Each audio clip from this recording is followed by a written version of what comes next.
Hello, I am Satan Deville, and when I'm on Earth here, I always tune in to the Archie Luxury channel. Archie Luxury channel. I always like to see what that buffoon is doing from the wristwatch check. I like to see what that buffoon is doing, and when I'm on Earth, I always enjoy the Archie Luxury channel. I'm Satan Deville. Hey guys, Archie Luxury on the Archie Luxury channel. Quick wristwatch check. What am I wearing? I'm wearing my Rolex Explorer 1 39mm fuckaroonies. By the way, I invented the wristwatch check.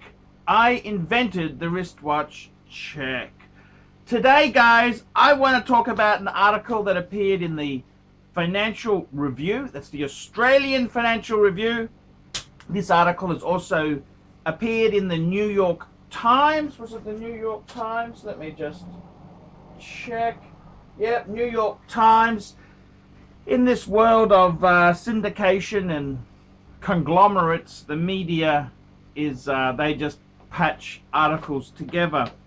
But I wanted to talk about this because the Australian Financial Review, Fairfax publication's always been pretty damn respected.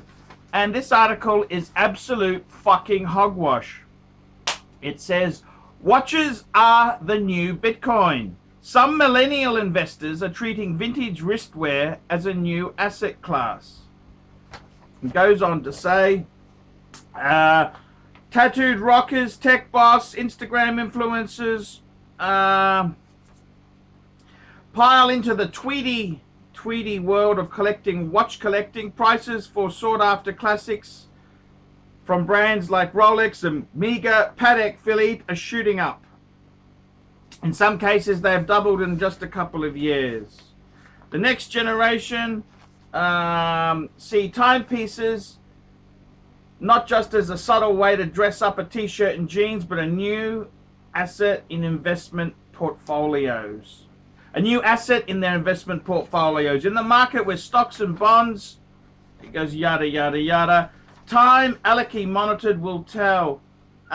He goes on, he quotes some fuckwits there who talk about double digit. Has doubled, his investment in watches has doubled in the last 18 months, yada, yada, yada. It goes on, it quotes the Paul Newman Rolex, the Omega Speedmasters, and some Submariners. You see them rising and you jump on. Yeah. Buying a good vintage Rolex is like... Now, the fucking thing is here, let's just back the truck up. Back the truck up! Is it true? Yes, no, the article is not false. However, what about the other brands? What happens if you would have bought Brightly? What about that golden child, the early noughties? If you would have bought Panerai.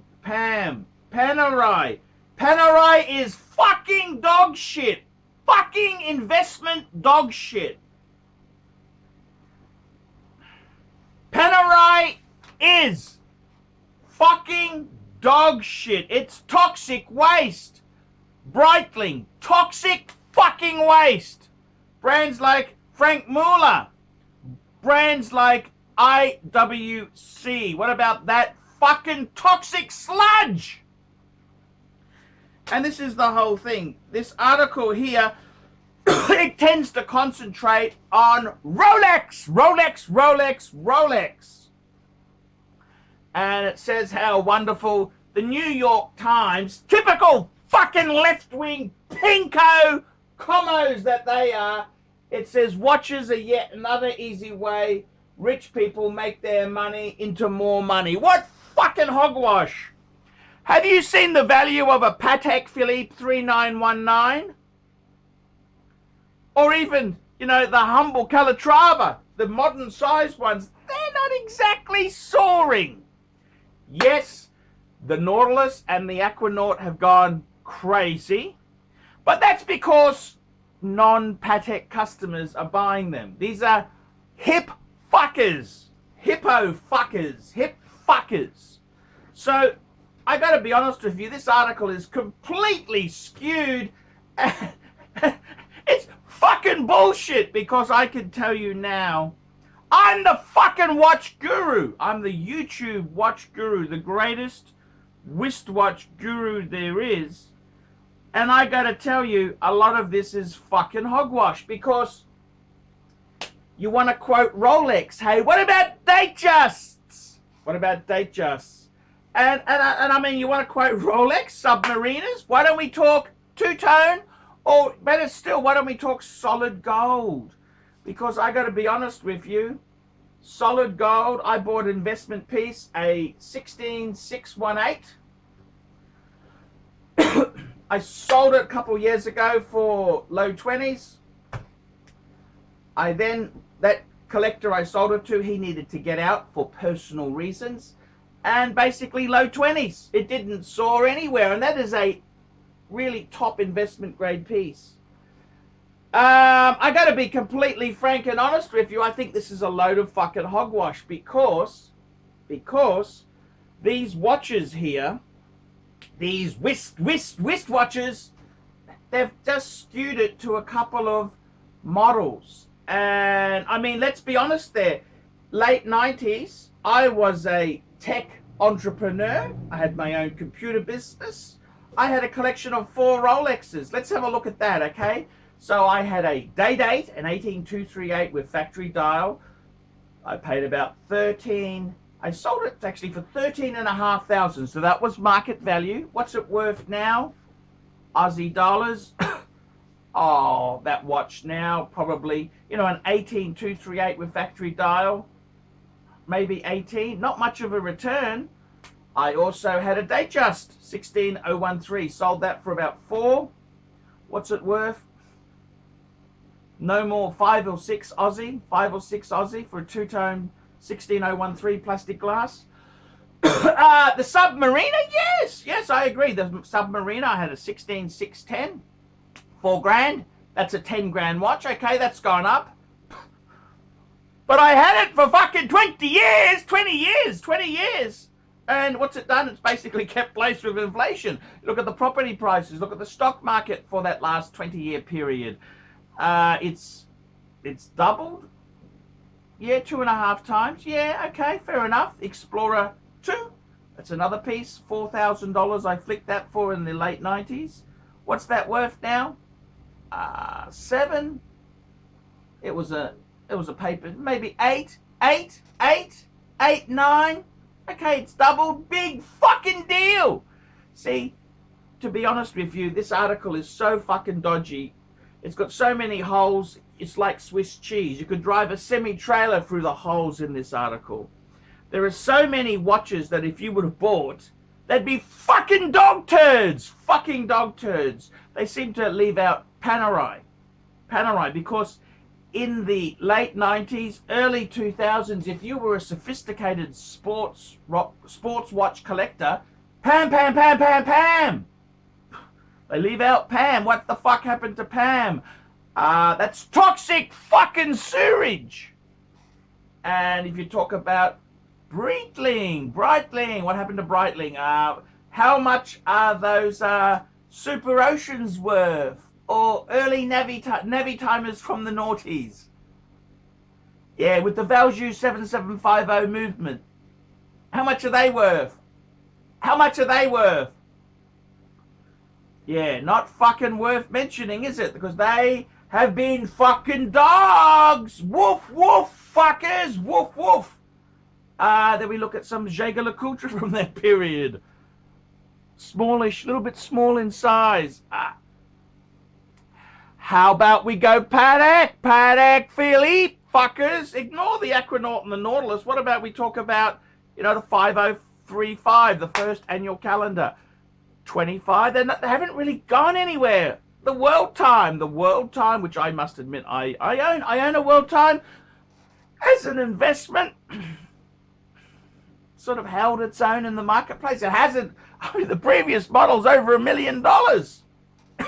So, I mean, if that hasn't got investment potential, what went wrong? Well, the answer is most watch collectors are fuckwits. They're fuckwits.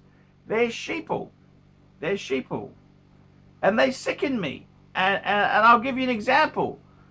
My good friend Scotty, you know Scotty. He rings me and says, oh, do I think he should swap his 40mm Explorer 2, that's the black Explorer 2, and his 39 Explorer 1 for a Pepsi, a 90s, early noughties Pepsi. I said, are you out of your fucking mind? You'd swap those two for one?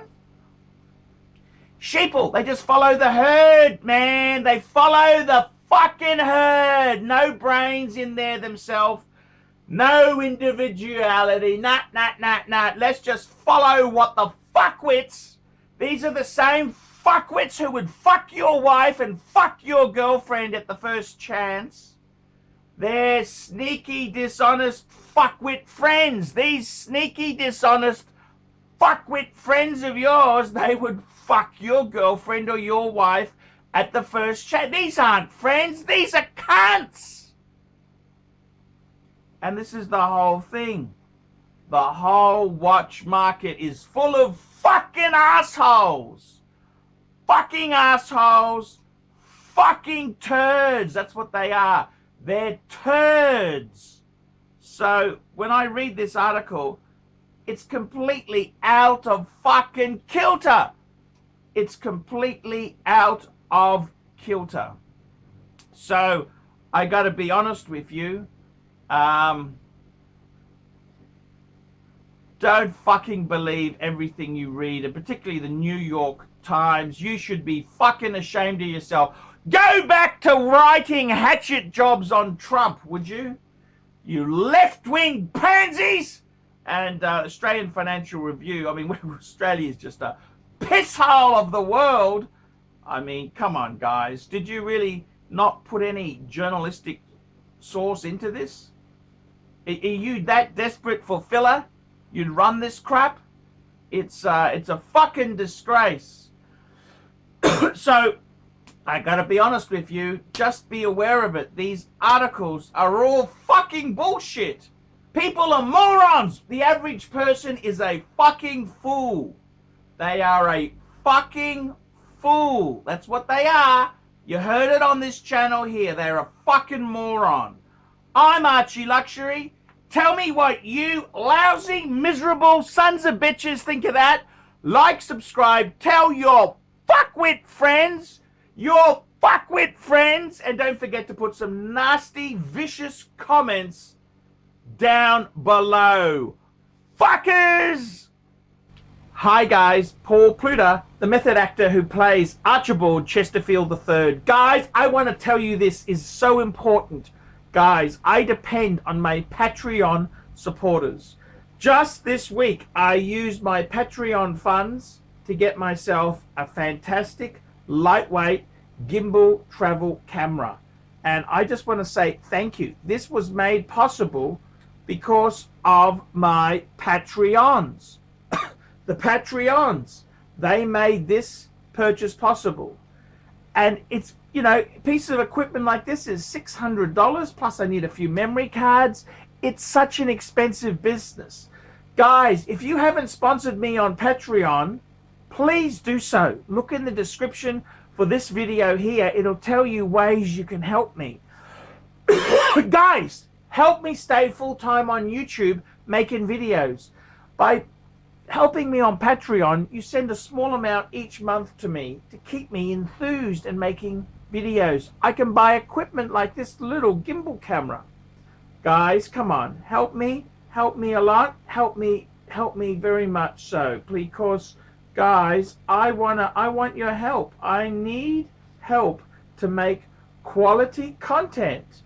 And I got to be honest with you, if I didn't have your help, it's not going to be much good, guys. It's not going to be much good.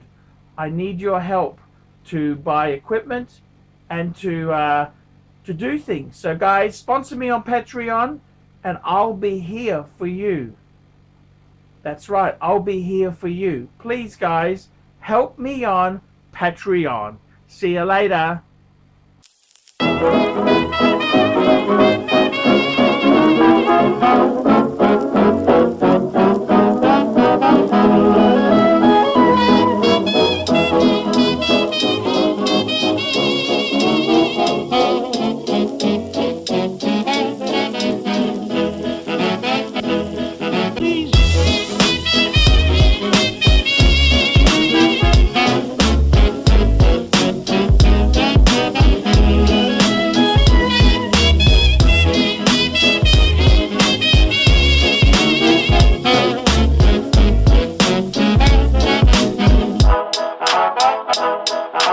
Please don't talk about me when I'm gone.